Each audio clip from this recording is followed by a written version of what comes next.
Hello, Namaskara. This is Dr. Nasir Khan BM, Assistant Professor, Department of Economics, Sarami Government Arts and Commerce College, Newtown, Bhadravati. Today I am going to explain you about the various concepts of demand analysis. Let us begin with the meaning of demand. In general terms, demand means wish. It is not the same thing as desire or wish. A desire doesn't become demand unless it is backed by willingness and ability to pay. That is, in economics, a demand has a different meaning than the general concept of demand that includes wish. Whereas in economics, a demand has to be created for the particular commodity when there are three conditions are met. That is, first one is the desire to have a commodity. Secondly, willingness to buy the product. And thirdly, ability to pay the specific price for it. And all these things should happen during a particular period of time. This is a general concept of demand. But in economics, what we can say is a demand is desire to have a commodity backed by willingness to pay the price for that commodity and ability to pay the price for the commodity. All these things should happen during a particular period of time. So this is the exact meaning of demand. ನಾವು ಸಾಮಾನ್ಯವಾಗಿ ಬೇಡಿಕೆ ಅಂತ ಹೇಳಿದ್ರೆ ಆಸೆ ಅಥವಾ ಬಯಕೆ ಅಂತ ಹೇಳ್ತೀವಿ. ಅರ್ಥಶಾಸ್ತ್ರದಲ್ಲಿ ಇದಕ್ಕೆ ಬೇರೆಯಾದಂತಹ ಅರ್ಥವಿದೆ. ಒಂದು ವಸ್ತುವಿನ ಬೇಡಿಕೆ ಉದ್ಭವ ಆಗಬೇಕು ಅಂತ ಹೇಳಿದ್ರೆ ಮೂರು ಪ್ರಮುಖವಾದಂತಹ ಅಂಶಗಳನ್ನು ನಾವು ನೋಡ್ತೀವಿ. ಒಂದು, ವಸ್ತುವನ್ನು ಜನ ಕೊಂಡ್ಕೊಳ್ಳಿಕ್ಕೆ ಇಷ್ಟಪಡಬೇಕು. ಆ ವಸ್ತುವನ್ನು ಹಣ ಕೊಟ್ಟು ಕೊಂಡ್ಕೊಳ್ಳಿಕ್ಕೆ ಜನರು ಬಯಸಬೇಕು. ಅಷ್ಟೇ ಅಲ್ಲ, ಅವರಿಗೆ ಹಣವನ್ನು ಕೊಡಲಿಕ್ಕೆ ಸಾಮರ್ಥ್ಯವೂ ಸಹ ಇರಬೇಕು. ಇದರ ಜೊತೆಯಲ್ಲಿ ಇವೆಲ್ಲವೂ ಒಂದು ನಿರ್ದಿಷ್ಟವಾದಂತಹ ಸಮಯದಲ್ಲಿ ಇದ್ದರೆ ಮಾತ್ರ ಆ ವಸ್ತುವಿಗೆ ಬೇಡಿಕೆ ಬರುತ್ತೆ ಅಂತ ನಾವು ಹೇಳ್ತೀವಿ. ಹೀಗಾಗಿ ಬೇಡಿಕೆ ಅಂತ ಹೇಳಿದ್ರೆ ಒಂದು ವಸ್ತುವನ್ನು ಕೊಂಡುಕೊಳ್ಳುವ ಬಯಕೆವಿದ್ದು ಆ ವಸ್ತುವನ್ನು ಹಣ ಕೊಟ್ಟು ಕೊಂಡುಕೊಳ್ಳುವ ಸಾಮರ್ಥ್ಯ ಮತ್ತು ಹಣವನ್ನು ಕೊಡುವಂತಹ ಬಯಕೆ ಒಂದು ನಿರ್ದಿಷ್ಟವಾದ ಅವಧಿಯಲ್ಲಿ ಸಂಭವಿಸಿದ್ರೆ ಮಾತ್ರ ಅದಕ್ಕೆ ನಾವು ಬೇಡಿಕೆ ಅಂತ ಹೇಳ್ತೀವಿ. ಸೊ ಇದು ಬೇಡಿಕೆಯ ಸಾಮಾನ್ಯವಾದಂತಹ ಒಂದು ಅರ್ಥ. Let us see what are the factors which determines the demand. That is, how the demand will increase or decrease. ಯಾವ ರೀತಿಯಲ್ಲಿ ಬೇಡಿಕೆ ಹೆಚ್ಚಾಗಬಹುದು ಅಥವಾ ಬೇಡಿಕೆ ಕಡಿಮೆ ಆಗ್ಬೋದು, ಅಥವಾ ಈ ಬೇಡಿಕೆಯನ್ನು ನಿರ್ಧರಿಸುವಂತಹ ವಿವಿಧ ಅಂಶಗಳು ಯಾವ್ಯಾವು ಅನ್ನೋದನ್ನು ನಾವು ನೋಡೋಣ. ಸೊ ಮೊದಲನೆಯ ಅಂಶ ಬಂದ್ವಿ ಅಂತ ಹೇಳಿದ್ರೆ ವಸ್ತುಗಳ ಬೆಲೆಗಳು, ಪ್ರೈಸಸ್ ಆಫ್ ದಿ ಕಮಾಡಿಟೀಸ್. ನಿಮಗೆಲ್ರಿಗೂ ಗೊತ್ತಿದೆ, ಬೇಡಿಕೆಯನ್ನು ನಾವು ಮಾಡಲಿಕ್ಕೆ ಹೋದಂತಹ ಸಂದರ್ಭದಲ್ಲಿ ಮೊದಲನೆಯ ಪ್ರಶ್ನೆ ಬರೋದು ಎಷ್ಟು ಬೆಲೆ, what is the price of that commodity. So we think about the commodity when the prices are less. ಅಂದರೆ ಆ ವಸ್ತುವಿನ ಬೆಲೆ ಕಡಿಮೆ ಇದ್ದರೆ ನಾವು ಆ ವಸ್ತುವನ್ನು ಹೆಚ್ಚಿನ ಪ್ರಮಾಣದಲ್ಲಿ ಕೊಂಡ್ಕೊಳ್ಳಿಕ್ಕೆ ಹೋಗ್ತೀವಿ. ಸೊ ಹೀಗಾಗಿ when the prices are high the demand is less and vice versa. ಅಂದರೆ ಒಂದು ವಸ್ತುವಿನ ಬೆಲೆ ಜಾಸ್ತಿ ಇದ್ದಾಗ ಬೇಡಿಕೆ ಕಡಿಮೆ ಆಗ್ತದೆ, ಬೆಲೆ ಕಡಿಮೆ ಇದ್ದಾಗ ಬೇಡಿಕೆ ಜಾಸ್ತಿ ಆಗ್ತದೆ. ಹೀಗಾಗಿ ಈ ಬೆಲೆ ಬೇಡಿಕೆಯನ್ನು ನಿರ್ಧರಿಸುವಂತಹ ಬಹುಮುಖ್ಯವಾದಂತಹ ಅಂಶ. ಎರಡನೇದಿಗೆ ಬಂದಾಗ ಇನ್ಕಮ್ ಆಫ್ ದ ಕನ್ಸ್ಯೂಮರ್, ಅಂದರೆ ಜನರ ಆದಾಯ. See when the income of the consumer is there or the consumer is having enough income, he will goes on purchasing the commodities that will leads to increase in demand. ವಸ್ತುವನ್ನು ಕೊಂಡುಕೊಳ್ಳಲಿಕ್ಕೆ ನಮ್ಮ ಹತ್ರ ಆದಾಯ ಬರಬೇಕು, ದುಡ್ಡು ಇರಬೇಕು ಜನರ ಹತ್ರ. ಅಂದರೆ ಆದಾಯ ಇದ್ದಾಗ ಮಾತ್ರ ನಮ್ಮ ಒಂದು ಬಯಕೆಗಳು ಹೆಚ್ಚಾಗ್ತವೆ, ಕೊಂಡುಕೊಳ್ಳುವಂತಹ ಒಂದು ಆಸೆನೂ ನಮಗೆ ಬರ್ತಾ ಹೋಗ್ತದೆ. ಹೀಗಾಗಿ ಏನಾಗ್ತದೆ, ಜನರಲ್ಲಿ ಆದಾಯ ಹೆಚ್ಚಾದಂತೆ ಬೇಡಿಕೆ ಹೆಚ್ಚಾಗ್ತದೆ, ಆದಾಯ ಕಡಿಮೆ ಆದಂತೆ ಬೇಡಿಕೆ ಕಡಿಮೆ ಆಗ್ತದೆ. ಇದು ಎರಡನೇ ಅಂಶ. ಮೂರನೇದಾಗಿ ಬಂದಾಗ ನಾವು ಪ್ರೈಸಸ್ ಆಫ್ ರಿಲೇಟೆಡ್ ಗೂಡ್ಸ್, ಅಂದರೆ ಸುತ್ತಮುತ್ತದಲ್ಲಿರುವಂತಹ ಅಥವಾ ಬದಲಿ ವಸ್ತುಗಳು ಅಥವಾ ಲಭ್ಯವಿರುವ ವಸ್ತುಗಳ ಬೆಲೆಗಳು. Whenever we think of buying a particular commodity, we think about the related goods. Here two types of related goods are there. One is substitutes and another one is complementary. ಅಂದರೆ ಬದಲಿ ವಸ್ತುಗಳು ಸಹ ಲಭ್ಯ ಇರ್ತವೆ ಮಾರುಕಟ್ಟೆಯಲ್ಲಿ. ಒಂದು ವಸ್ತುವಿಗೆ ಹೆಚ್ಚಿನ ಪ್ರಮಾಣದಲ್ಲಿ ಬದಲಿ ವಸ್ತುಗಳಿದ್ದರೆ, suppose there are many substitutes available for a particular product, then the demand will be get divided. ಆ ಒಂದು ವಸ್ತುವಿನ ಬೇಡಿಕೆ ಏನಾಗ್ತದೆ, ಹಂಚಿ ಹೋಗ್ತದೆ. ಅಂಥ ಸಂದರ್ಭದಲ್ಲಿ ಒರಿಜಿನಲ್ ಡಿಮ್ಯಾಂಡ್ ಡಿಕ್ರೀಸಸ್. ಒಂದು ವಸ್ತುವಿನ ಬೆಲೆ ಏನಾಗ್ತದೆ, ಕಡಿಮೆ ಆಗ್ತದೆ. ಈಗ ನಾವು ಉದಾಹರಣೆಗೆ ನಾವು ಹೇಳ್ತೀವಿ ಅಂತ ಹೇಳಿದ್ರೆ, ಯಾವುದೋ ಒಂದು ವಸ್ತುವಿಗೆ, ಈಗ ಸಕ್ಕರೆಗೆ ಬದಲಿ ವಸ್ತು ಬೆಲ್ಲ ಇದೆ. ಸೊ ಸಕ್ಕರೆಗೆ ಬದಲಿ ವಸ್ತು ಬೆಲ್ಲ ಸಿಕ್ಕುವಂಥ ಸಂದರ್ಭದಲ್ಲಿ ಸಕ್ಕರೆ ಬೇಡಿಕೆ ಏನಾಗಿರ್ತದೆ, ಕಡಿಮೆ ಆಗಿರ್ತದೆ. ಇದು ಸಬ್ಸ್ಟಿಟ್ಯೂಟ್ಸಿಗಾಯಿತು. ಅದೇ ರೀತಿ ಕಾಂಪ್ಲಿಮೆಂಟ್ರಿಗೆ ನಾವು ಬಂದ್ವಿ ಅಂತ ಹೇಳಿದ್ರೆ, ಒಂದು ವಸ್ತುವನ್ನು ನಾವು ಬಳಸಬೇಕು ಅಂದರೆ ಅದಕ್ಕೆ ಸಂಬಂಧಪಟ್ಟಂತಹ ಕೆಲವೊಂದು ವಸ್ತುಗಳಿರ್ತವೆ. For example, tea and milk, both are complementary. Without tea or without milk we cannot drink a tea or a coffee. So these types of goods have a influence on the purchase of a demand or a particular commodity. So this is the third factor which determines demand. Fourthly, we will move on to tastes of the consumers. ಅಂದರೆ ಜನರ ಒಲವು ಮತ್ತು ಅಭಿರುಚಿಗಳು ಅಂತ ಹೇಳ್ತೀವಿ. Suppose the tastes and preferences of the consumers are same throughout the area, throughout the place, then the demand for those goods will be higher. ಒಂದು ಯಾವುದಾದ್ರೂ ಒಂದು ವಸ್ತುವಿನ ಕೊಂಡುಕೊಳ್ಳುವಂತಹ ಜನರ ಬಯಕೆ ಅಭಿರುಚಿಗಳು ಒಂದೇ ಥರ ಆಗಿದ್ದರೆ ಆ ಒಂದು ವಸ್ತುವಿನ ಬೇಡಿಕೆ ಆ ಪ್ರದೇಶದಲ್ಲಿ ಬಹಳ ಹೆಚ್ಚಾಗಿರ್ತದೆ. ಇದಕ್ಕೆ ನಾವು ಭಾಳಷ್ಟು ಉದಾಹರಣೆಗಳನ್ನು ಕೊಡಬಹುದು. ಉದಾಹರಣೆಗೆ, ಈ ನಾನ್ ವೆಜಿಟೇರಿಯನ್ ತಿನ್ನುವಂತಹ ಜನರ ಪ್ರದೇಶಗಳಲ್ಲಿ ನಾವು ಮಟನ್ ಅಂಗಡಿಗಳನ್ನು ತೆಗೆದಾಗ ಅಲ್ಲಿ ಬೇಡಿಕೆ ಜಾಸ್ತಿ ಇರ್ತದೆ. ಅದೇ ನಾವು ಪೂರ್ಣ ಯಾವುದಾದರೂ ವೆಜಿಟೇರಿಯನ್ ಜಾಗದಲ್ಲಿ ಹೋಗಿ ನಾನ್ ವೆಜಿಟೇರಿಯನ್ ಅಂಗಡಿಯನ್ನು ತೆಗೆದಾಗ ಅದಕ್ಕೆ ಬೆಲೆ ತುಂಬ ಕಡಿಮೆ ಇರ್ತದೆ. ಹೀಗಾಗಿ ಒಲವು ಮತ್ತು ಅಭಿರುಚಿಗಳು, taste and preferences of the consumer also determines the demand. So fifth factor which determine demand is wealth of the people or wealth of the consumer, because whenever there is a wealth there will be higher demand and people wishes to purchase more and more of the commodities when they have enough of wealth. ಅವ್ರ ಹತ್ರ ಆಸ್ತಿಗಳು ತುಂಬ ಜಾಸ್ತಿ ಇದ್ದರೆ ಅಥವಾ ದುಡ್ಡು ಜನರ ಹತ್ರ ತುಂಬ ಜಾಸ್ತಿ ಇದ್ದರೆ, ಸಂಪತ್ತು ಐಶ್ವರ್ಯ ಇದ್ದಾಗ ಅದನ್ನು ಖರ್ಚು ಮಾಡಲಿಕ್ಕೆ ಇಷ್ಟಪಡ್ತಾರೆ. ಆವಾಗ ಹೆಚ್ಚು ಹೆಚ್ಚು ವಸ್ತುಗಳನ್ನು ಕೊಂಡುಕೊಳ್ಳಿಕ್ಕೆ ಪ್ರಯತ್ನ ಮಾಡ್ತಾರೆ. ಸೊ ಹೀಗಾಗಿ ಏನಾಗ್ತದೆ, ಬೇಡಿಕೆಯು ಸಹ ಹೆಚ್ಚಾಗ್ತದೆ. So then comes the population. This is the most important factor which determines demand, because when there is a more population or high population, the demand for goods and services will be high in that particular places. Okay, ಇಲ್ಲಿ ಜನಸಂಖ್ಯೆ ಭಾಳ ಮುಖ್ಯವಾಗಿ ಬೇಡಿಕೆಯನ್ನು ನಿರ್ಧರಿಸುವಂತಹ ಒಂದು ಅಂಶ. ಯಾಕಪ್ಪ ಅಂತ ಹೇಳಿದರೆ, ಜನಸಂಖ್ಯೆ ಪ್ರದೇಶದಲ್ಲಿದ್ದರೆ ಆ ಜನ ಸರಕು ಮತ್ತು ಸೇವೆಗಳನ್ನು ಹೆಚ್ಚಾಗಿ ತಗೊಳ್ತಾರೆ. ಆವಾಗ ಬೇಡಿಕೆಯು ಸಹ ಏನಾಗ್ತದೆ, ತುಂಬ ಜಾಸ್ತಿ ಆಗ್ತದೆ. ಸೊ ಹೀಗಾಗಿ ಜನಸಂಖ್ಯೆ ಇದ್ದಲ್ಲಿ ಮಾತ್ರ ಸರಕು ಮತ್ತು ಸೇವೆಗಳ ಬೇಡಿಕೆ. So the demand for goods and services depends mainly on population of a country. So then will move on to the government policies. ಸರ್ಕಾರದ ನೀತಿಗಳು ಸಹ ಕೆಲ ವಸ್ತುಗಳ ಬೇಡಿಕೆಯನ್ನು ಹೆಚ್ಚಿಸಬಹುದು ಅಥವಾ ಕಡಿಮೆ ಮಾಡಬಹುದು.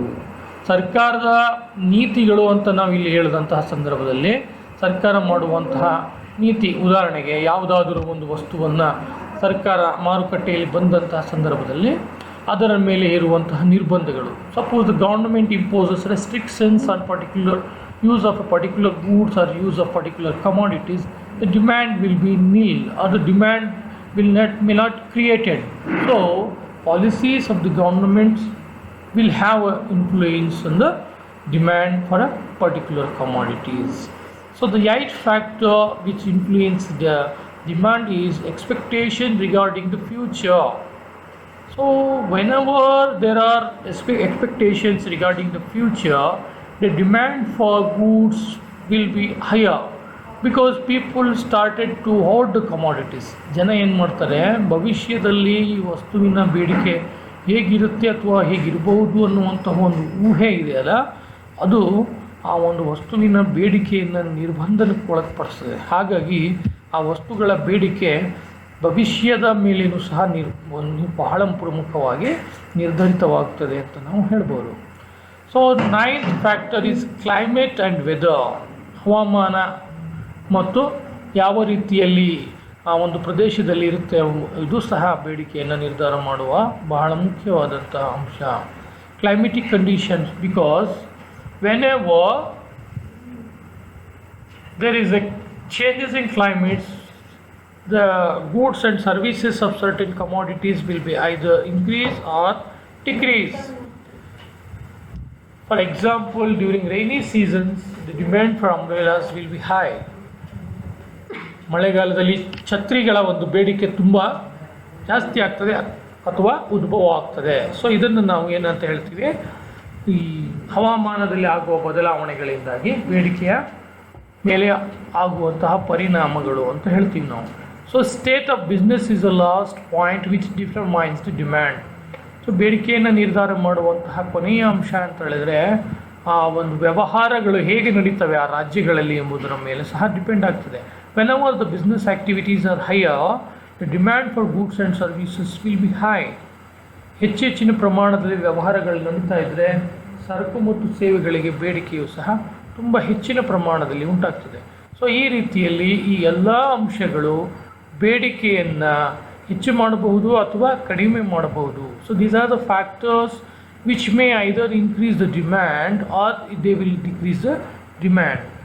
So the main component of demand analysis is law of demand. You might have heard about this particular law. ಈ ಬೇಡಿಕೆಯ ನಿಯಮ ಅನ್ನುವಂಥದ್ದು ಬಹಳ ಮುಖ್ಯವಾಗಿರುವಂತಹ ಒಂದು ನಿಯಮ. ಯಾಕೆ ಅಂತ ಹೇಳಿದರೆ ಸಾಮಾನ್ಯವಾಗಿ ಬೇಡಿಕೆ ಎಂಬುದನ್ನು ನಾವು ತಿಳ್ಕೊಳ್ಳುವಂತಹ ಸಂದರ್ಭದಲ್ಲಿ ಈ ನಿಯಮದ ಬಗ್ಗೆ ಪ್ರಮುಖವಾಗಿ ತಿಳ್ಕೊಂಡಿರಬೇಕಾಗ್ತದೆ. The law of demand is one of the important concept and it was actually propounded by Alfred Marshall. ಇದನ್ನು ಆಲ್ಫ್ರೆಡ್ ಮಾರ್ಷಲ್ ರವರೇ ಪ್ರತಿಪಾದನೆ ಮಾಡಿರುವಂಥದ್ದು. ನಾವು ಆಲ್ಫ್ರೆಡ್ ಮಾರ್ಷಲ್ ರವರ ಹೆಸರನ್ನು ಬಹಳಷ್ಟು ಪ್ರಮುಖವಾದಂತಹ ವಿಚಾರಗಳಲ್ಲಿ ತಿಳ್ಕೊಂಡಿದ್ದೀವಿ. This law is also known as first law of purchase. ಈ ನಿಯಮವನ್ನು ಕೊಂಡುಕೊಳ್ಳುವಿಕೆಯ ಮೊದಲನೆಯ ನಿಯಮ ಅಂತ ಸಹ ಕರೀತಾ ಇದ್ದಾರೆ. So this is the important law which we will see before purchasing the goods and services. ಸರಕು ಮತ್ತು ಸೇವೆಗಳನ್ನು ಕೊಂಡ್ಕೊಳ್ಳೋಕ್ಕಿಂತ ಮುಂಚೆ ನಾವು ಯೋಚನೆ ಮಾಡುವಂತಹ ಒಂದು ನಿಯಮ ಇದು.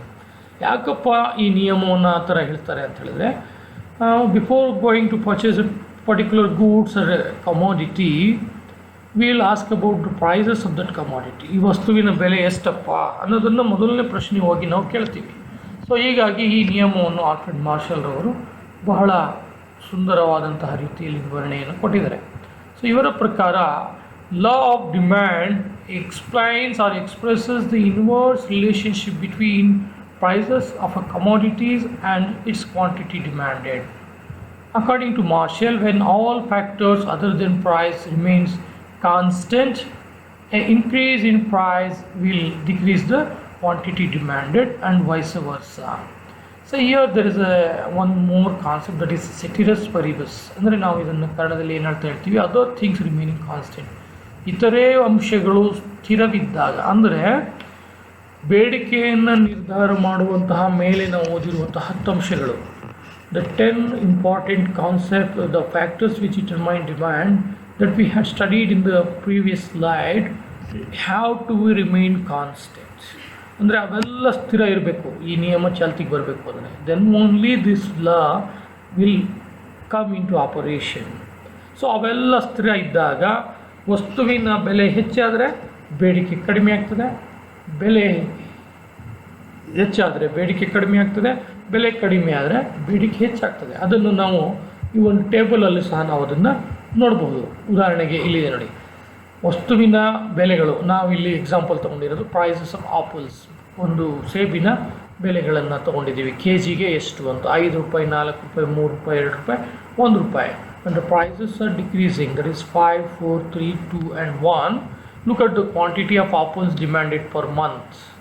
ಈ ಕಡೆ ನೋಡಿ, ಏನು ಆಪಲ್ಸ್ನ ನಾವು ಎಷ್ಟು ಕೊಂಡ್ಕೊಳ್ತಾ ಇದ್ದೀವಿ. 5 ರೂಪಾಯಿ ಇದ್ದಂಥ ಸಂದರ್ಭದಲ್ಲಿ ನಾವು 100 ಕ್ವಾಂಟಿಟಿಯನ್ನು ತೊಗೊಳ್ತಾ ಇದ್ವಿ, ಅಂದರೆ 100 ಪ್ರಮಾಣದಲ್ಲಿ. ಅದೇ 4 ಆದಾಗ 200 ತೊಗೊಳ್ತಾ ಇದ್ದೀವಿ, 3 ಆದಾಗ 300 ತೊಗೊಳ್ತಾ ಇದ್ದೀವಿ, 2 ಇದ್ದಾಗ 400 ತೊಗೊಳ್ತಿದ್ದೀವಿ, 3 ಇದ್ದಾಗ 500. So here inverse relationship between the price and quantity ನಾವಿಲ್ಲಿ ಬಹಳ ಪ್ರಮುಖವಾಗಿ ನೋಡ್ಬೋದು. ಬೆಲೆ ಮತ್ತು ಬೇಡಿಕೆಯಲ್ಲಿ ವಿಪರ್ಯಾಸ ಸಂಬಂಧ ಉದ್ಭವವಾಗಿದೆ. ಅಂದರೆ ಒಂದು ಜಾಸ್ತಿ ಆದಾಗ ಮತ್ತೊಂದು ಕಡಿಮೆ ಆಗ್ತದೆ, ಒಂದು ಕಡಿಮೆ ಆದಾಗ ಮತ್ತೊಂದು ಜಾಸ್ತಿ ಆಗ್ತದೆ. ಸೊ ಈ ಒಂದು ಟೇಬಲನ್ನು ಇಂಡಿವಿಜುವಲ್ ಡಿಮ್ಯಾಂಡ್ ಶೆಡ್ಯೂಲ್ ಅಂತ ಕರಿತೀವಿ ನಾವು. ಇಂಡಿವಿಜುವಲ್ ಡಿಮ್ಯಾಂಡ್ ಶೆಡ್ಯೂಲ್ ಅಂದರೆ ಒಬ್ಬ ವ್ಯಕ್ತಿಗೆ ಸಂಬಂಧಪಟ್ಟಿರುವಂಥದ್ದು. A list of various quantities of commodity that can be purchase by individual at various prices.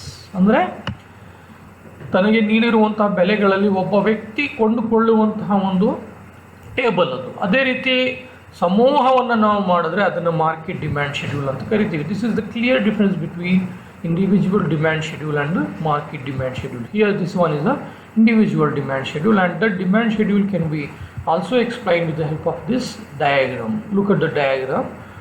ಇಲ್ಲಿ OX axis ಮೇಲೆ we are measuring demand, on OY axis we are measuring price. ಈ ಕಡೆ ಬೇಡಿಕೆಯನ್ನು OY ನಲ್ಲಿ ಬೆಲೆಯನ್ನು ನಾವು ಮಾಪನ ಮಾಡ್ತಾ ಇದ್ದೀವಿ. ಸೊ 5 ರೂಪಾಯಿ ಇದ್ದಾಗ 100, 4 ಬಂದಾಗ 200, 3 ಇದ್ದಾಗ 300, 2 ಇದ್ದಾಗ ಅಂತ, 1 ಇದ್ದಾಗ ನಾವು ಸಾಮಾನ್ಯವಾಗಿ 500 ಅನ್ನೋದನ್ನು ನೋಡ್ತೀವಿ ನಾವು. ಸೊ ಹೀಗಾಗಿ ಏನಾಗ್ತಾ ಇದೆ, ಬೇಡಿಕೆಯ ರೇಖೆ ಮೇಲಿಂದ ಕೆಳಗೆ ಅಂದರೆ ಎಡದಿಂದ ಬಲಕ್ಕೆ ಜಾರ್ತಾ ಇದೆ.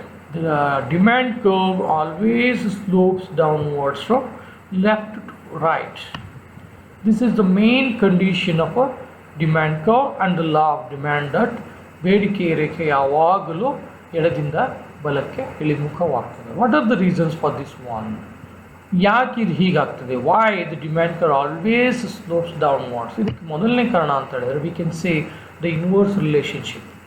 ಬೆಲೆ ಮತ್ತು ಬೇಡಿಕೆಯ ನಡುವೆ ಇರುವಂತಹ ವಿಪರ್ಯಾಸ ಸಂಬಂಧ, ಅವೆರಡು ಉಲ್ಟ ಸಂಬಂಧವನ್ನು ಹೊಂದಿರುವುದರಿಂದ.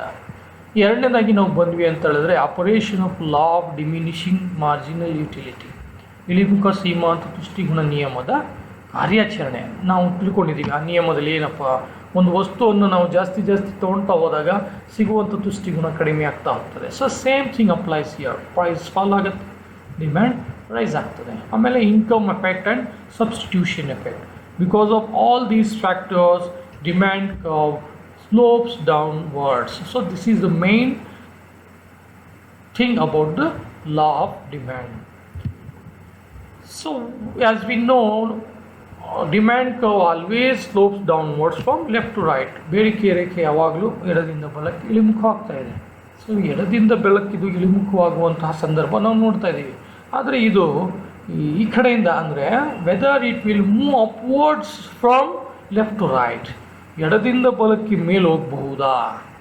So this concept is known as exceptions to the law of demand. ಅದನ್ನು ನಾವೇನಂತ ಕರಿತೀವಿ, ಬೇಡಿಕೆ ನಿಯಮದ ಅಪವಾದಗಳು. ಅಂದರೆ ಬೇಡಿಕೆ ರೇಖೆ ಕೆಳಗಿಳಿಯುವ ಬದಲು ಮೇಲೆ ಹೋಗ್ತದೆ.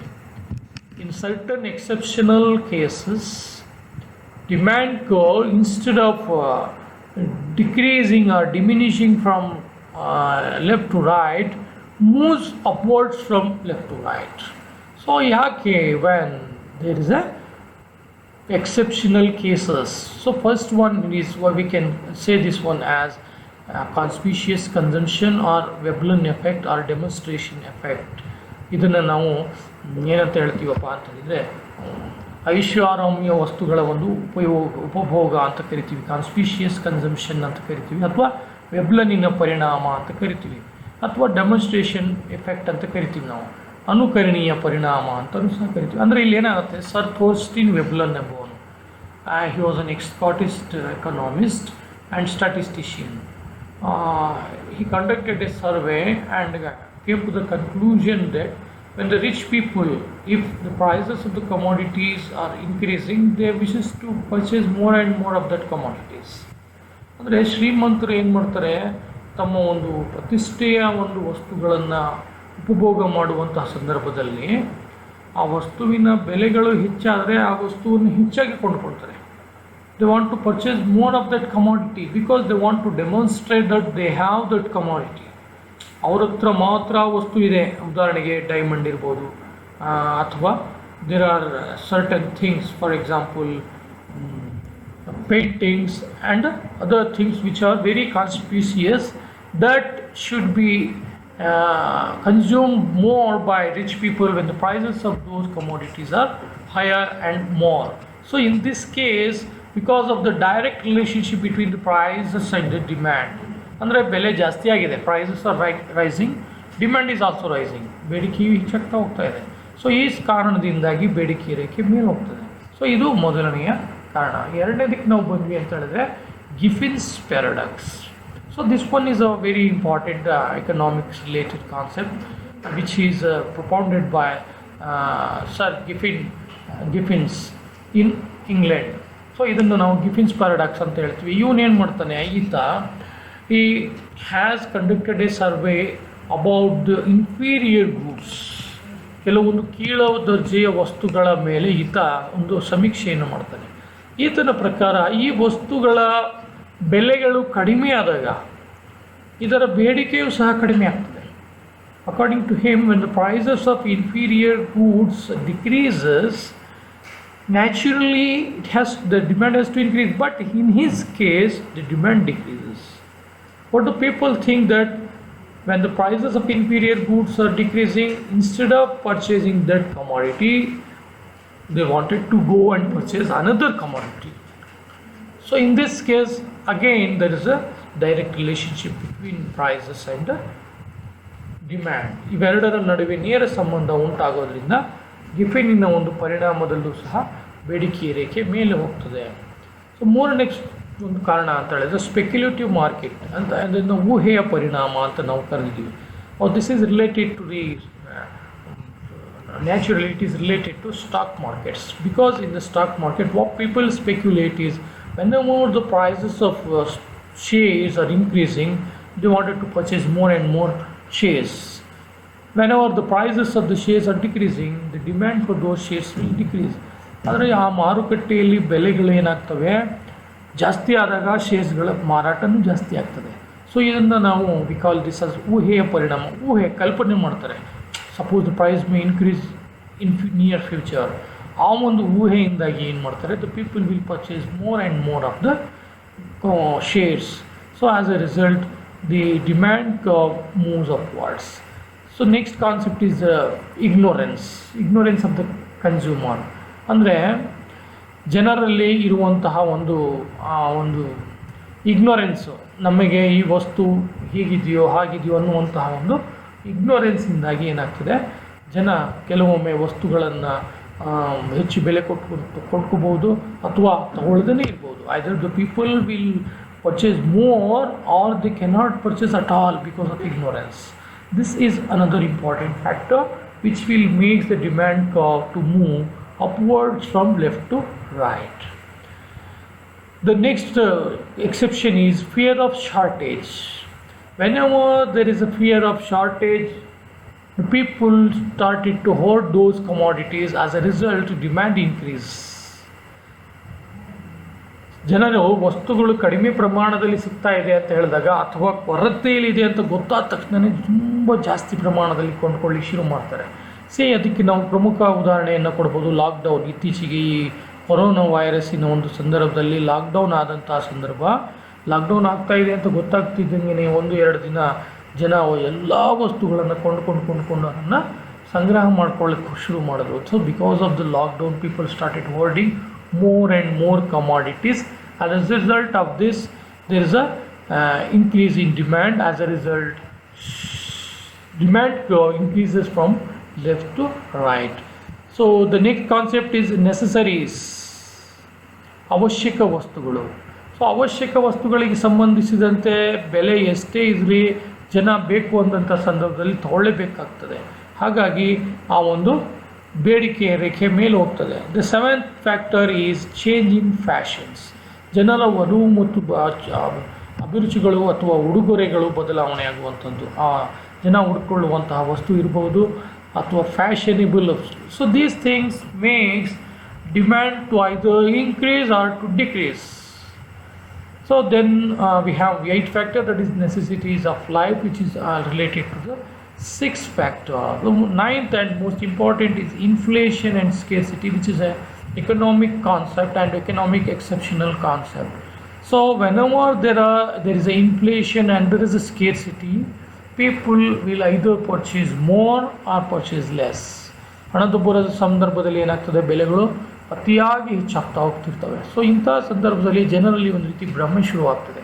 So as A result people started purchasing goods and services in more and more quantities. As a result of that, the demand curve will move upward. So these are the exceptional cases in which demand curve slopes upwards from left to right instead of right to left.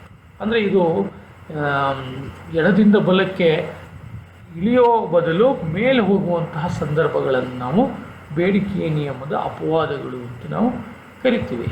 So